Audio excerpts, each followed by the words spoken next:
किसी किसी मेल में एक बीमारी होती है, पहले समझ लो बबुआ, फिर बाद में क्वेश्चन पूछियो। किसी किसी मेल में एक बीमारी होती है। देखिए यहाँ इसको मिटा देना बाबू, इस चीज को ध्यान से समझिएगा। यहाँ सबसे बड़ा कंफ्यूजन होता है लड़कों को। ये टेस्टिस है, टेस्टिस की संख्या कितनी होती है? 2। एक निकाल देंगे तो भी कोई दिक्कत नहीं है, एक से भी वो उतने काम करेगा, बट स्पर्म की जो मात्रा है वो 7 ml से घट जाएगी। ये इसका टेस्टिस है। और यहाँ पर ये कौन सी नस है? ये नस का नाम है वैस डिफरेंस। क्या है? वैस डिफरेंस, वैस डिफरेंस। और यहाँ से ये जुड़ा हुआ है पेनिस से। किससे जुड़ा हुआ है? पेनिस से। अब एक चीज दिक्कत समझिए कि यहीं पर होता है किडनी, यहाँ पे होता है किडनी पेट के ऊपर, और किडनी जो होती है ये पेशाब बना देती है। क्या करती है? पेशाब बना देती है। अब पेशाब की नस भी आके इसी पेनिस से जुड़ी रहती है। ले ससुरा, पेनिस को पेशाब भी निकालना है और स्पर्म भी निकालना है, दोनों का रास्ता अलग है भाई साहब। यहाँ से ध्यान से नहीं समझोगे ना, उड़ जाएगा दिमाग से एकदम सीधे। यहाँ देखो बबुआ, इस डायरेक्शन से क्या जा रहा है? स्पर्म जा रहा है। यहां से क्या जा रहा है? स्पर्म। और इधर से क्या जा रहा है? यूरिन। यूरिन, यूरिन जा रहा है ना।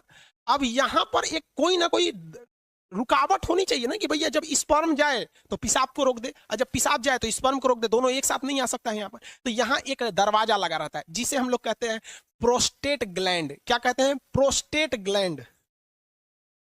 प्रोस्टेट ग्लैंड, प्रोस्टेट ग्लैंड, समझ में आ गया कि नहीं? प्रोस्टेट ग्लैंड कहते हैं, ये स्पर्म को रोक के रखता है पेशाब के लिए। जिसमें ये प्रोस्टेट ग्लैंड कमजोर होता है, वैसे व्यक्ति जो होते हैं जब वो कभी रात में सोते हैं या कभी सोते हैं तो उनकी मेंटली डिसऑर्डर की वजह से इनका टेस्टिस जो होता है स्पर्म बनाने लगता है, और ये प्रोस्टेट ग्लैंड उतना अच्छा काम नहीं कर रहा होता है, तो उनका अपने से वो उसका स्पर्म बाहर आ जाता है। ये बीमारी होती है, इसको डॉक्टर से इलाज कराने पर ये ठीक हो जाती है। समझ आ रहा है कि नहीं आएगा? तो ये बीमारी बहुत अजीब चीज है, क्योंकि स्पर्म जो होता है वो एनर्जी में बहुत ज्यादा, उसमें एनर्जी लॉस होता है, तो अपने से बन के अगर बाहर चला जाता है तो भी दिक्कत है। किसी किसी में क्या होता है कि वो कंटिन्यू बन रहा होता है और पेशाब के रास्ते आ रहा होता है, तो उसका भी शरीर पे काफी ज्यादा गहरा इफेक्ट पड़ता है।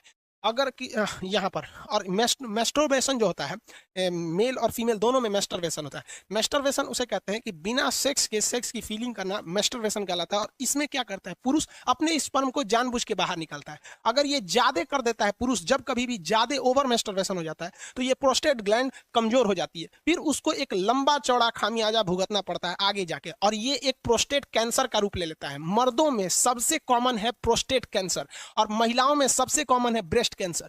ब्रेस्ट कैंसर इसलिए होता है क्योंकि महिलाएं आजकल अपने बच्चे को दूध नहीं पिला रही हैं, उनको फैशन भागल जा रहा है, तो कैंसर हो जाएगा तो घूमियो तो फैशन करके। और मर्दों में सबसे ज्यादा होता है प्रोस्टेट कैंसर, या तो फिर वो प्रॉपर इलाज नहीं कराते हैं या फिर ज्यादा मास्टरबेट कर देते हैं, इस वजह से उनका प्रोस्टेट कैंसर हो जाता है। तो कई लड़कों को लगता है मास्टरबेशन मतलब ये चीज जो इस प्रोस्टेट ग्लैंड होता है ये नॉर्मल चीज, ऐसा नहीं है भाई। ये मेल में बहुत ज्यादा ये क्या करते हैं भैया, ये मतलब कहने का सेंस क्या है, ये एक रिस्की चीज होता है। तो यूरिन को और स्पर्म को रोकने के लिए काम कौन करता है? Prostate gland.